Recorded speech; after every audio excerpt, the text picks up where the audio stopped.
in Philadelphia in the suburb of Abington Township. Strangely, Pennsylvania has emerged as stirring up more Supreme Court cases about separation of church and state than any other state. Pennsylvania people gave us the Schempp case, the Lemon case, the Allegheny case, and recently the Dover case about intelligent design. Well, the Dover case wasn't at the Supreme Court, but turned out to be very powerful. Why Pennsylvania? Pennsylvania has been described by some wit as Philadelphia and Pittsburgh with Alabama in between. Now I live near Boston, Massachusetts. You remember the Puritans. They were the people who were deathly afraid that somewhere, someone was having some fun. And they not only prayed fervently to stop it, but passed stringent laws against any kind of fun. And they were sleepless about what others might be doing behind their curtains. Massachusetts continued to have an established church until 1833, something the Puritans had started. The Puritans had zero interest in religious tolerance, and they hanged Mary Dwyer on Boston Common for the sin of being a Quaker. The Puritans evolved to become Congregationalists, who evolved to become Unitarians, and Unitarian Universalists evolved to become more or less humanists. This is a clear sign to me from heaven that evolution is the right idea. John Adams and the other Massachusetts founding fathers did not make very much of a contribution to freedom of religion. Our Virginia neighbors, James Madison and Thomas Jefferson, were the real pioneers. And the Baptists. It was in a famous letter to the Baptist congregation in Danbury, Connecticut, that President Thomas Jefferson used the phrase, the wall of separation of church and state.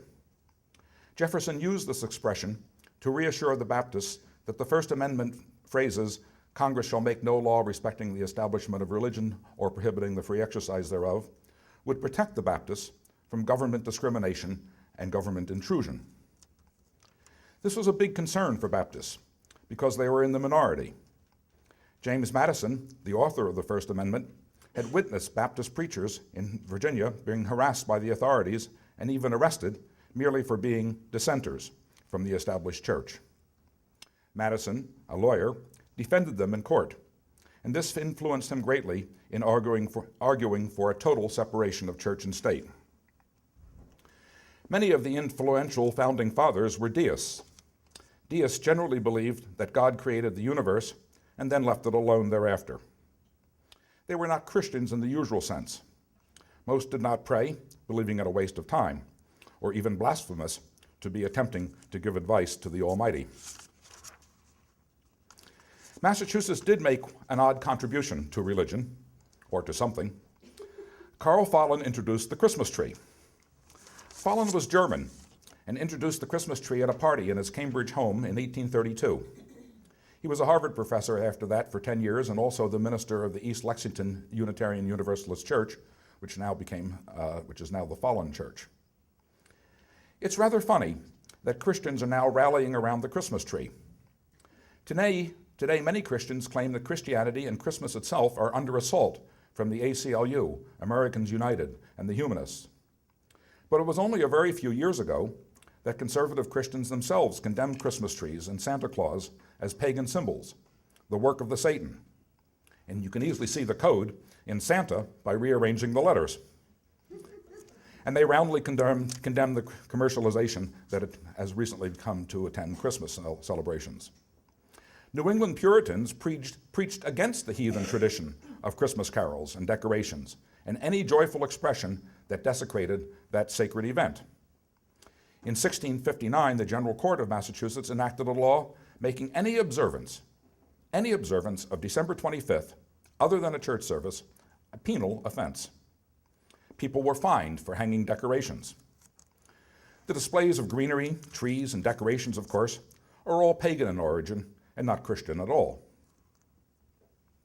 In some ways, separation of church and state was much stronger when our country was founded than it is today. Christmas itself was not a government holiday. In fact, stores and businesses did not close on Christmas until just a little over 100 years ago. Congress actually held sessions on Christmas Day, and mail deliveries were made on Sundays until 1821. So Scrooge was not unusual in expecting his employees to work on Christmas. In fact, it was Charles Dickens's A Christmas Carol that began a movement toward making Christmas into a holiday. Dickens was considered a radical and a socialist and a general troublemaker. The White House never had a Christmas tree until President Franklin Pierce, our 14th president, who came from New Hampshire, and he set up a tree in 1856. And he was nearly impeached for adopting the German pagan tradition. It was a huge controversy. Christmas did not become a national holiday until 1870, 5 years after the end of the Civil War. This is a remarkable rebuttal to the religious right. Well, it was almost exactly 50 years ago that the events of Abington versus Schempp started. Pennsylvania and some 30 other states had a practice called morning devotions. Pennsylvania law required that 10 verses of the Holy Bible had to be read every morning in each public school classroom. Then kids stood to recite the Lord's Prayer and the flag salute. In elementary grades, the teacher read from the Bible. By 6th grade, the teacher said to the class, "Why don't you guys do the Bible reading?" So we did it in rotation. Nobody ever remembered when it was their turn, so we just opened the Bible at random and started reading. Pretty poorly, as I recall. It was only necessary to stumble through 10 verses. I can't recall a single message from it, much less anything resembling moral guidance for my day at school. I mean, if the teacher says do this, mumble, stand, mumble some more, sit down, you just do it. It was like going to the bathroom, necessary but not meaningful. Anyone who has watched a class of 4th graders going through the motions of reciting a prayer or pledge knows this very well. By 9th grade, someone had the idea of reading all the begats. You know, Abraham begat Isaac, etc., etc. Several of us kids picked this up, and we read begats for a week or so. There was a whole lot of begatting going on in the Bible. Finally, our teacher saw the joke and said, "No more begats." I guess that so much begetting suggested sex. I saw this, so on my next turns, I always read from the Song of Solomon. "Let him kiss me with the kisses of his mouth, for thy love is better than wine. He shall lie all night betwixt my breasts.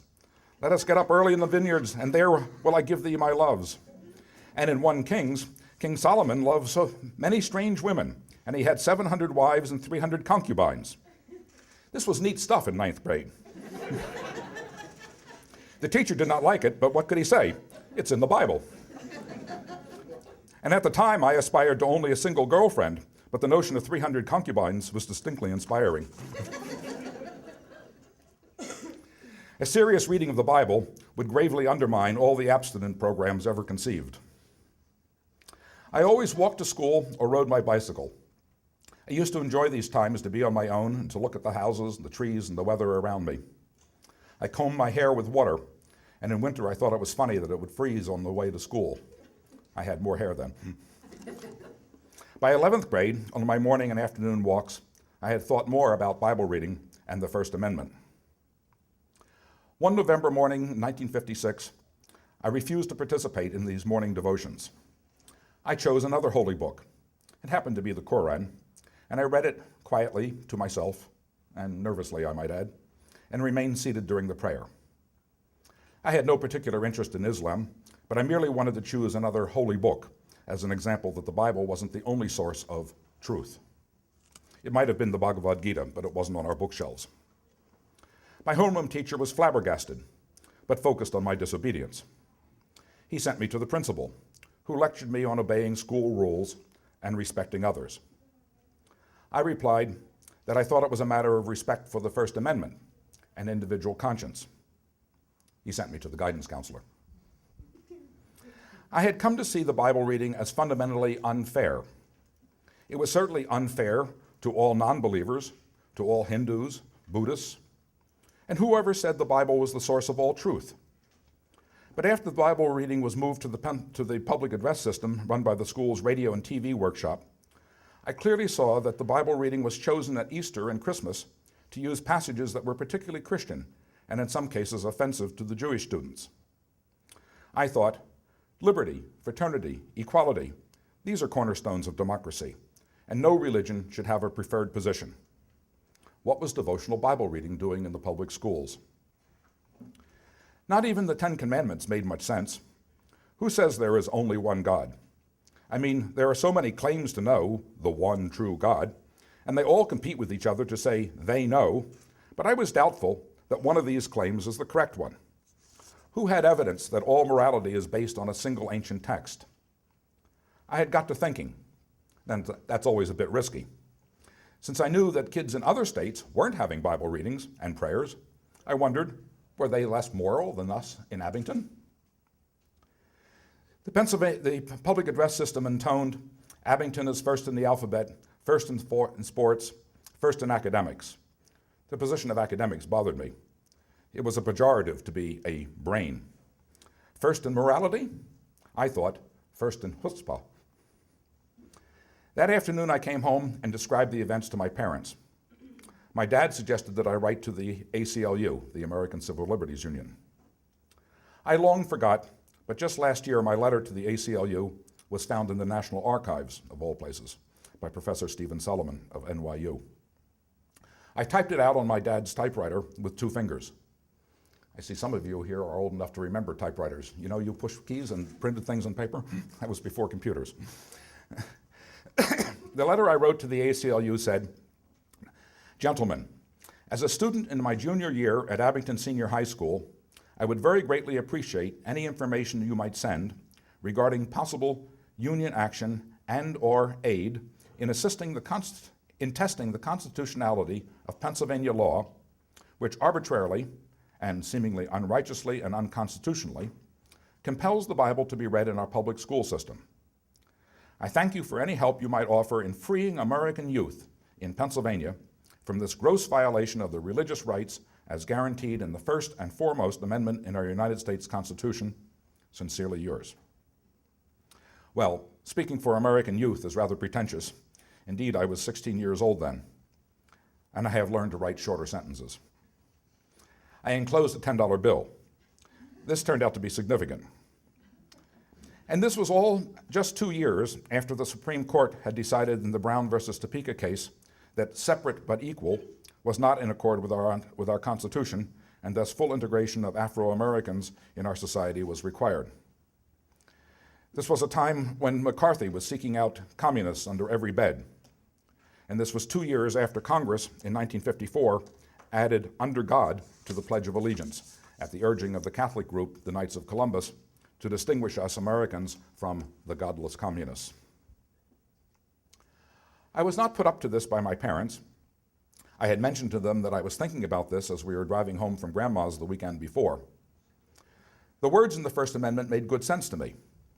It's only 45 words long, and thus not taxing even for teenagers. And here was this religious practice going on in the school. I imagined that this had arisen by oversight, and that maybe once the error was pointed out, good people would correct it. So it wasn't really so much about personal bravery. I was really quite naive. But as an act of rebelliousness and questioning authority, this one sure had unforeseen consequences. I applaud the bravery of my parents, and I applaud the courage of the ACLU. The ACLU considered different strategies. If they could get 5 families from different religious backgrounds to participate in testing this case, the constitutionality of the Pennsylvania Bible reading law, the case might be stronger. Jewish groups said, "We agree, but we are afraid of an anti-Semitic backlash." The Catholic hierarchy said, "Catholic children belong in parochial school, so what happens to them in public schools is on their own lookout." Unitarians were a little bit Protestant in those days, but the ACLU had hoped for a real Christian family. None was found, so just the Schempps were left. The Catholic position is quite interesting. In 1844, there were riots in Philadelphia over Bible reading in the schools. Men were killed and churches were burned. This was mixed with the anti-immigrant feelings, but the Protestant idea of Bible reading conflicted totally with Catholic notions about priests interpreting the Bible for the masses. And many Christians do not know that even today, that the Catholic Bible, the Douay version, is different from the King James Version, and the Catholic version of the Lord's Prayer differs. In the Douay version, the second commandment about graven images is omitted, and then other commandments are renumbered. There were some consequences. I did not know it at the time, but my high school teacher wrote a letter of disrecommendation to every college I applied to. The admissions director at Tufts told me that even after Tufts accepted me, the principal telephoned long distance to demand that they rescind the decision on the grounds that I was the rotten apple in the barrel and they would surely regret it. My brother Roger was roughed up. Kids on the school bus would shout as they passed our home, "Here is the commie camp." My sister Donna, who was 11 or 12, was mortified, and some of her girlfriends were told not to talk to her.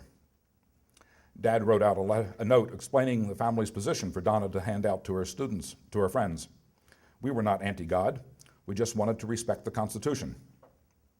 As Donna remembers, passing out this note was just as awful, or probably twice as awful. There were thus some emotional discussions around the family dinner table. I think she has forgiven me in the years since, but just barely.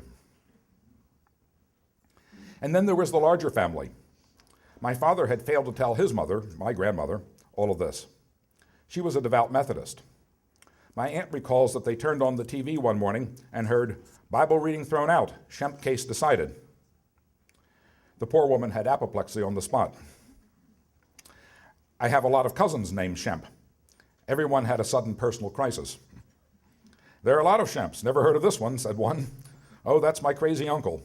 One went so far as to ask her mother if she could change her name. So the Supreme Court decision caused some family stress as well as a lot of national stress.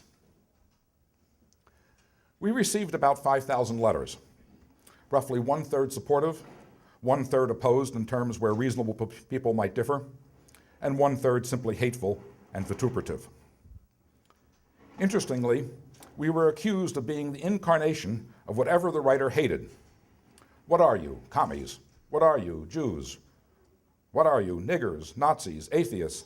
What are you, Catholics? What are you, Baptists? In about that order of frequency. I particularly remember those that said, "In the name of Christ, go to hell."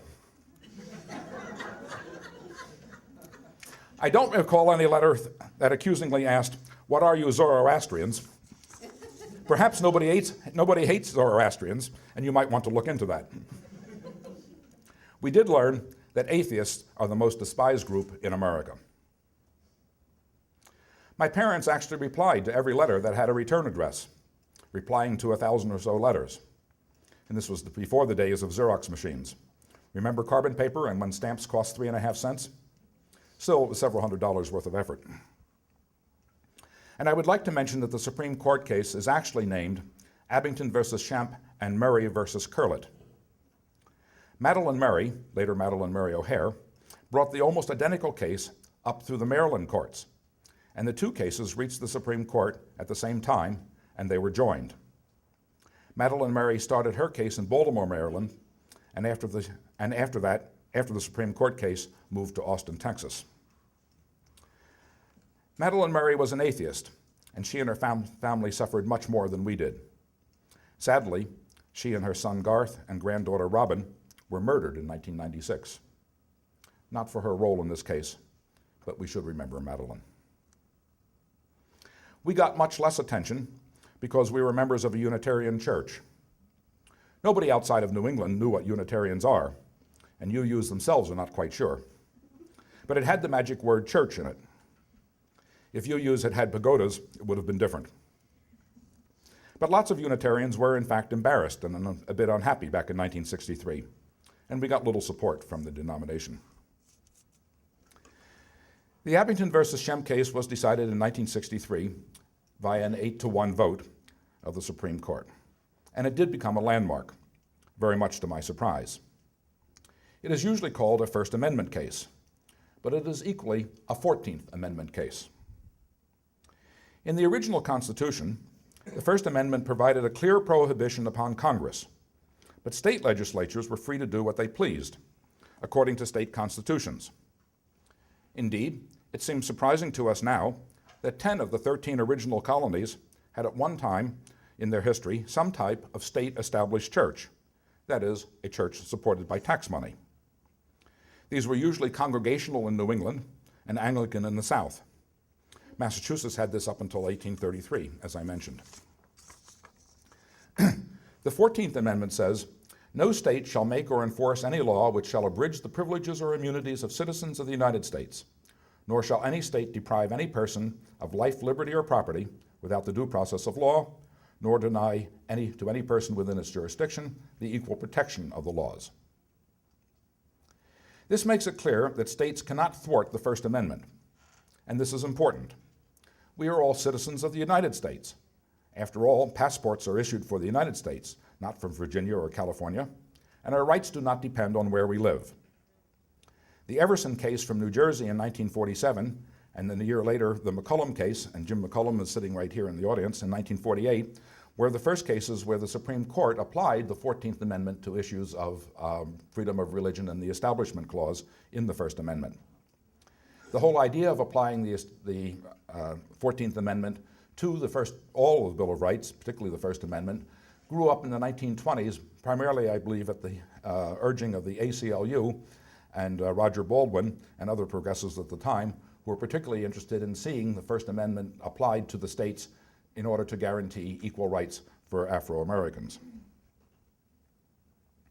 The Schempp case made it clear that separation of church and state applies in Texas, Pennsylvania, and Idaho. This has upset conservatives, and they call it judicial activism. This is nonsense. Not many of us live in the state or town where we were born. The principle that the First Amendment applies to all the states, no matter where we live, is very important. Looking back, I had several motivations.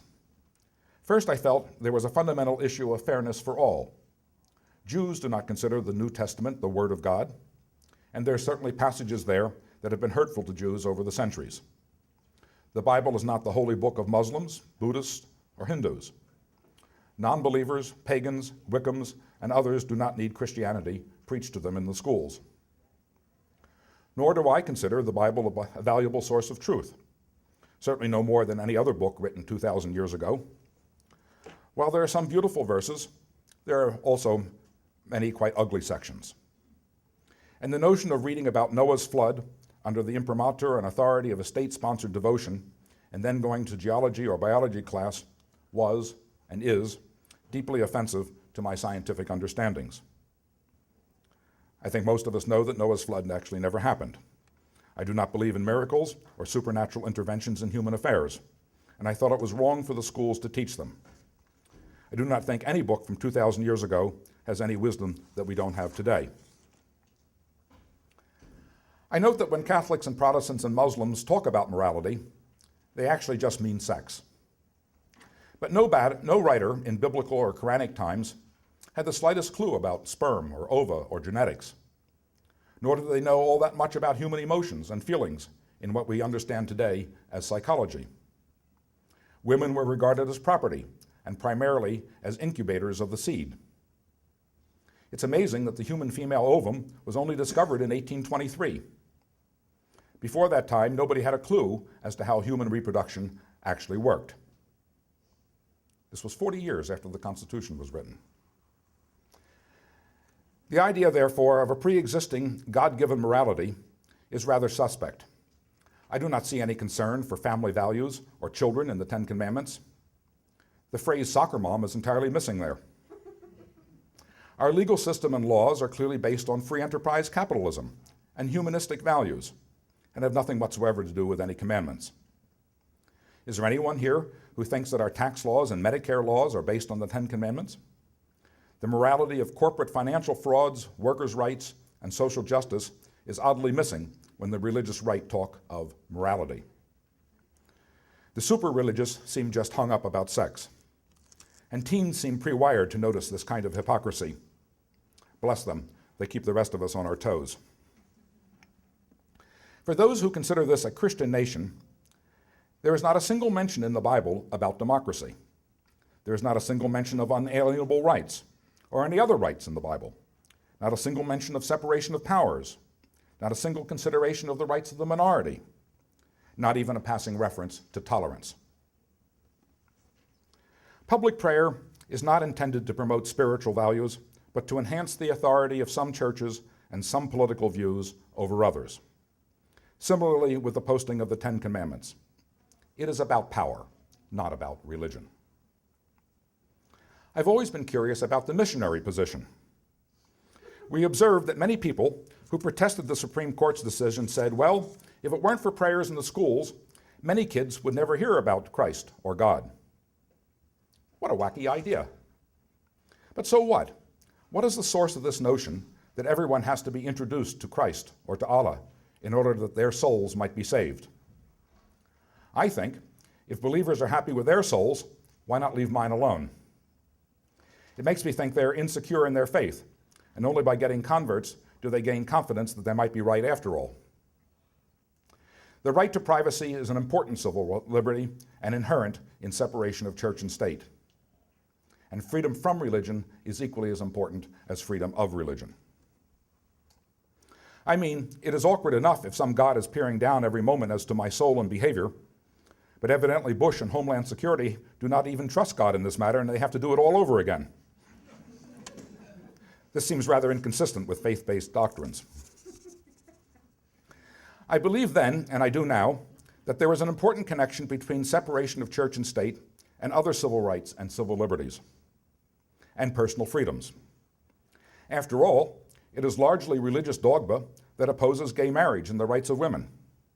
It was religious dogma that made contraception illegal. It is religious dogma that promotes circumcision and genital mutilation. It is religious dogma that promotes abstinence and categorizes masturbation as sin. It was religious dogma that outlawed interracial marriage. It was religious dogma that defined Native Americans and African slaves in our Constitution as 3/5 human for counting, and you can read this in Article 1, Section 2 of the Constitution. It was religious dogma that described women as morally unfit to vote. It was religious dogma that initially rejected the discovery that germs cause disease, while priests insisted that disease was God's way and humans should not interfere. You will note that particular preaching quickly lost traction when children did not die in infancy and when women did not die in childbirth. Across the country, efforts are being made to substitute creationism or intelligent design for the teaching of evolution. This strikes at the heart of education, deciding truth not on the basis of evidence, but on the basis of faith or revealed truth. Revealed to whom, I always ask. I do not think that the Founding Fathers ever intended for this to be a solely Christian nation. Of course, they arose from the general Judeo-Christian tradition of Western Europe, but they were keen to throw off the shackles of old thinking. We forget that every government that they knew was under the doctrine of the divine right of kings, where it was thought that kings and nobles were anointed by God or the Pope in order to enjoy their status. The children of the aristocracy seemed to automatically gain this blood blessing, which fit with the hierarchical structure of the church. A very cozy arrangement indeed. Owing to Thomas Paine and the general intellectual movement of the times, the Enlightenment, and distaste for the existing systems, the founders reached back to ancient Greece, a pagan civilization, for inspiration about democracy and a government based on the common man. Having discarded the divine right notion, they had no intention of allowing a new set of religious doctrines or church establishments to take over their new nation. Divine rule was also a feature of Asian societies, especially in China and Japan. The notion that the emperor was the son of a god neatly combined civil authority and religious authority. The US Constitution was the first serious attempt to separate these ideas. Our president does not rule by divine right, or papal right, or foul wall authority. Our presidents have power that only we, the people, and the Constitution, and the checks and balances of the separation of powers gives to them. It's important to notice, when presidents take the oath of office, or anybody else takes the oath of office, they place their hands on the Bible and swear to uphold the Constitution. They do not place their hand on the Constitution and swear to uphold the Bible. This is an important distinction. It is also important to notice that nowhere in the Constitution is there any mention of God or Jesus whatsoever. The preamble begins, "We the people," a clearly humanist statement. The Constitution oath for taking office does not actually contain the phrase, "So help me God." that has been appended by various oath takers. The original body of the Constitution, religion is mentioned just once, in Article 6. No religious test shall ever be required as a qualification to any office or public trust under the United States. This is bright, clear, and unambiguous. It says that belief in Christian doctrines is not a requirement. It says that belief in God is not a requirement. And if you think about it, this was an extraordinary concept for the time, and perhaps amazing even in our time. And important to remember when the paranoid anti-atheists claim that atheism undermines our society, our democracy, our morals, and our way of life. The Constitution is clear. Nobody gets any special position by claiming to know God's law. We all know that many people make such special claims about knowing, but our law says these claims are not given favored treatment. Being a believer in one religious doctrine or another does not entitle you to special treatment. This especially applies to televangelists and the idea to follow the money, and is wisdom beyond the ken of any biblical writers. Public displays of religious sanctimoniousness are a kind of spiritual taxation without representation, a taxation imposed on humanists and non-believers by those who offer one-way tickets to heaven and get tax exemption by threatening me to hell. The lack of mention of God or Christ in the Constitution was far from an oversight. This was, in fact, hotly debated, and there were some members of the Constitutional Convention, as well as clerics and preachers, pushing for more God. There were many different sects at the time: Anglicans, Baptists, Congregationalists, Catholics, Presbyterians, Quakers, Amish, as well as a very large number of freethinkers. And historians have estimated that maybe more than half of the colonists actually did not attend church. In the last 200 years, the number of Christian sects has risen significantly to now almost 190. These now include Mormons, Christian Scientists, Jehovah's Witnesses, Seventh-day Adventists, unaffiliated megachurches, and televangelists. However, the final document of the Constitution omitted all references to God or Christ, thanks largely to James Madison, and it was submitted to the states, where this was debated again and again, and finally approved, of course. Then the Bill of Rights was added and approved sentence by sentence in state legislatures to make the point even clearer. We often hear the issue stated as separation of church and state. However, the Founding Fathers and the members of the Senate House Conference Committee in 1787, 1789, which produced the final drafts of the religion clauses of the First Amendment, and wisely used broad terminology, which includes more than just church and state. The word in the First Amendment is religion. Congress shall make no establishment of a religion. It is religion, that is, religious doctrines in general, which are prohibited from being established by law. This is also an important distinction. Non-establishment is broader than merely one church or ecclesiastical organization. The Founding Fathers were thoughtful men, and they did not choose the word religion over church without careful thought as to the meaning. Madison, in particular, noted that throughout history, quote, superstition, bigotry, and persecution have accompanied the union of religion and government.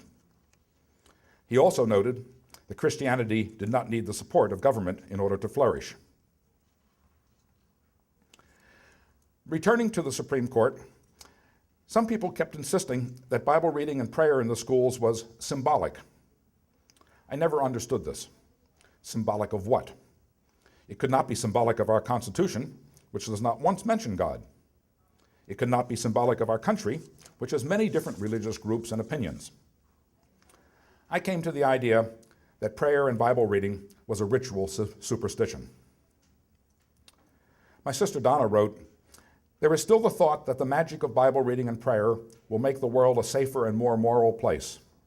It is hard for people to live in a scary and uncertain world, and they cling to things like this to give themselves comfort." This is what I mean about superstitious beliefs. We saw that there were politicians and pastors who wanted to use religion to prop up their legitimacy. But I think our country depends on thoughtful men and women who use the human mind to think about things, use evidence, and to approach matters in a rational way. Almost every kid knew that Bible reading was pretend stuff. We pretended that we do not think about sex. We pretended that we believe in Noah's flood. We pretended to pray. Pretend is not real respect. The National Council of Christian Churches supported the Supreme Court decision, after some initial worries, saying that religion by rote is not a spiritual doctrine that we believe in. Almost every student knew that the morning devotions was a silly business and had nothing to do with their personal morality. In my view, religion by rote does not promote spiritual values, nor does constant repetition of the pledge promote patriotic and civic values. We do not see that anything was lost by ending Bible reading and ritual prayer. If families and kids want to pray, why can't they do this at home or in church? Every family can freely pray at breakfast. Why is there a need to pray again at school? I noticed that prayer was asked for at school and football games, and I thought this was peculiar. We do not have to pray to get a driver's license or when entering a shopping mall, where prayer is probably more needed. We became aware of how many differences existed even amongst Christians. Some seemed to be striving for holier than thou in urging public prayers, but others actually took the Bible seriously, as described in Matthew 6. And when thou prayest, thou shalt not be as the hypocrites are, for they love to pray standing in the synagogues and in the corners of the streets, that they may be seen of men. Verily I say unto you, they have their reward. It's in Matthew 6:5. And he continues, but thou, when thou prayest, enter into thy closet, and when thou hast shut thy door, pray to thy Father in secret. But when ye pray, use not vain repetitions, as the heathen do, for they think they shall be heard for their much speaking. Be not ye therefore like unto them. Overall, we took the reactions with a sense of humor. You can only laugh when Senator Eastland of Mississippi said, and he was referring to the Brown versus Topeka desegregation decision, the Supreme Court, Senator Eastland said, the Supreme Court put the niggers in school and threw God out. When a Christian says, go to hell, we don't need no frigging non-believers. When an American writes, go to commie Russia, you are not welcome here. The Supreme Court's decisions have reaffirmed that our founders were confident that you do not have to belong to a church or participate in public prayers in order to be a good citizen and a good person. Supreme Court justices recognized the trouble with arguments like, God wants us to pray is, how do you know? I think that in every age, churches and preachers have tried to capture the power of government to promote their faith agendas. There were times when churches used the Inquisition to suppress new ideas, like Galileo's, or tried to impose their view of sexuality, the role of women, and morality, like with bans on contraception in Connecticut and Massachusetts, which lasted until the Griswold decision in 1965. The Supreme Court has consistently decided that our Constitution means that no religious doctrine can be used to suppress doubters, freethinkers, and humanists, and that the whole idea of freedom has to include a right of privacy in sexual matters, a right to be left alone by the morals police. Today, the evangelical religious right seem to be a rather unhappy lot. They claim their beliefs are under threat from the secular humanists, the ACLU, Americans United for Separation of Church and State. We do not have to take these claims seriously. We can say it is simply not true. The U.S. has the highest percentage of churchgoers of any nation on the planet, and we give churches, pastors, and priests the most amazing tax benefits and freedom from responsibility. When I drive down the street, almost every corner has a church with a prominently displayed cross. And they have the nerve to say that they are being persecuted? It is an outrageous lie. Christianity pervades our public life and culture from Christmas, you remember Christmas trees, and Easter, to great classical composers like Bach and Mozart, to a great deal of art and literature, and films like The Passion of the Christ and March of the Penguins. You didn't know about penguin faith? Well, penguins are somewhat monogamous, about the same as humans, I think. Evangelicals have made the March of the Penguins the second highest grossing documentary in history by busing millions to see it on the grounds that it demonstrates family values. They choose to ignore, of course, that the death rate for partners and offspring is atrocious. and they have no faith in a penguin heaven for the unhatched. Anyway, it is absurd to think that Christians are an endangered species.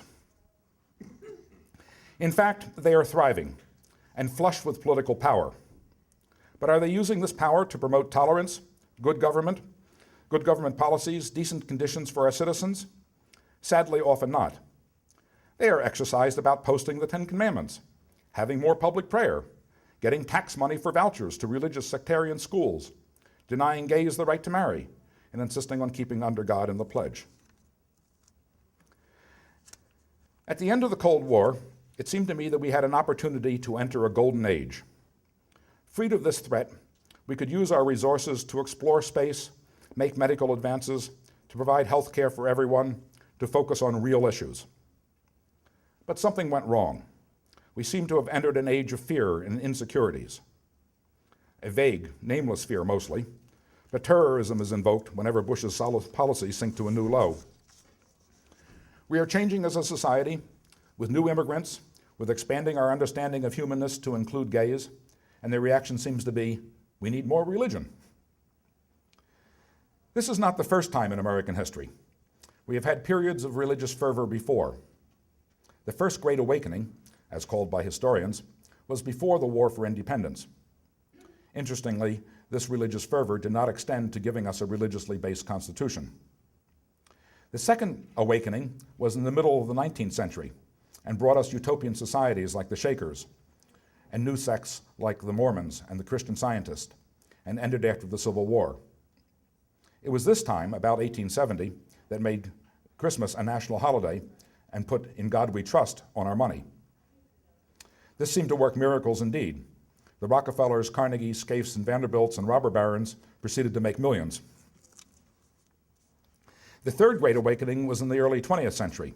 It included a strong social justice dimension, being in part responsible for the concepts of social welfare and social security and curbs on unrestrained capitalism and monopolies.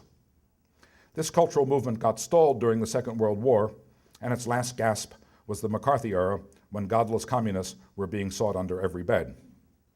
But it did give us elevating the Pledge of Allegiance to the status of motherhood and a nutritious breakfast. It is amazing. None of our founding fathers ever recited the Pledge of Allegiance, nor did Abraham Lincoln. It was only written in 1892 by Francis Bellamy, a minister with socialist leanings, and it only became widely used after World War I. How could it be that the United States survived for 100 years without this pledge? The phrase "under God" was added only in 1954 at the urging of Knights of Columbus, a Catholic group that favors a Vatican-based government. I always wonder, were George Washington, Benjamin Franklin, Thomas Jefferson, John Adams, James Madison less patriotic and less under God? However did the U.S. manage to win World War II before we had "under God" in the pledge? Both sides, you know, had Christians praying devoutly for victory, and we have the nerve to attribute our success to "under God"? Surely this is a silly attempt to placate a God unlikely to change his mind. We are probably now in the Fourth Awakening. I would call it the Great Darkening. But it will end, I'm sure of that, because the pendulum always swings. Terrorism is a threat, but the roots of terrorism are fundamentalism, and to some extent economic inequalities and lack of constructive employment, like in Iraq and Palestine. But the fundamentalist way of thinking, whether it be Christian, Jewish, Muslim, Hindu, or whatever, it is fundamentalism of all varieties that endangers freedom. Fundamentalism stemming from ancient texts and outdated beliefs is the notion that says, only my way of thinking is correct, only my God is right. This neatly eliminates dialogue and compromise. And let us not forget another side of fear and insecurity and alienation. There was a huge belief in psychics, astrology, UFOs, dowsing, faith healing, appearances of the Virgin Mary, even on cheese sandwiches, stone statues that burst into tears, in exorcism, ghosts and things that go bump in the night, homeopathy, crop circles, hidden codes in the Bible, body meridians, laying on of hands, footology, raptures, tarot cards, palm reading, Nostradamus, alien abductions, feng shui, and magnetic bracelets. All stuff related to supernaturalisms. The list of irrational nonsense is endless. We are in an age of belief in silly things.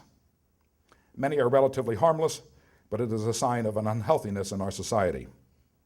And this is, I think, related to fear and insecurity. Apparently, for many of us, the world does not make sense.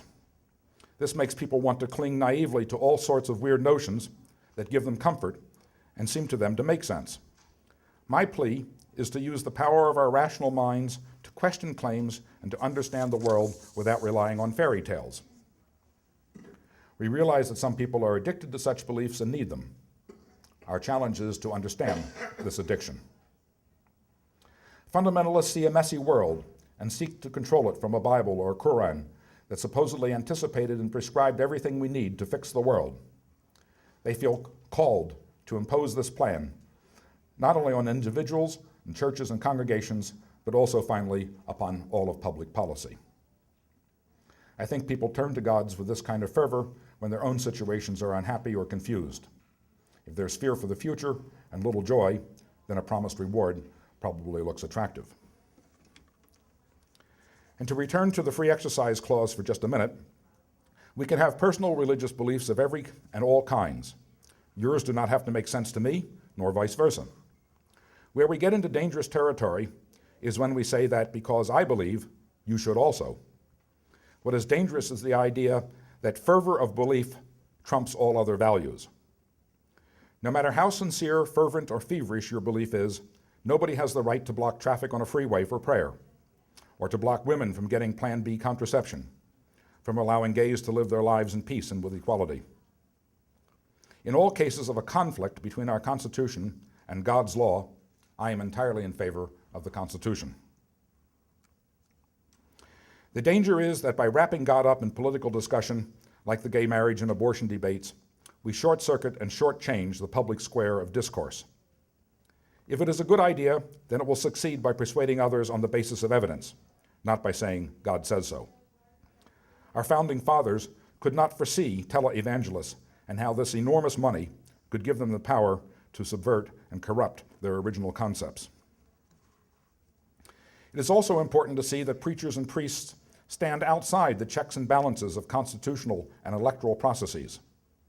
Their idea is not to have government under a constitution, but via an ancient scripture or via God's law, which they claim uniquely able to know. They get to a nifty place. They interpret Holy Writ and have no commitment to checks and balances. Their claim to truth is not based on people or principles of equality before the law. Their claim is to hearing from God, which televangelists and anti-evolutionists promote with lots of theatrical flourishes. I always wonder, why don't they share God's email address with the rest of us? The fundamentalists know God's truth with certainty, and those who think otherwise are deceived or deceitful.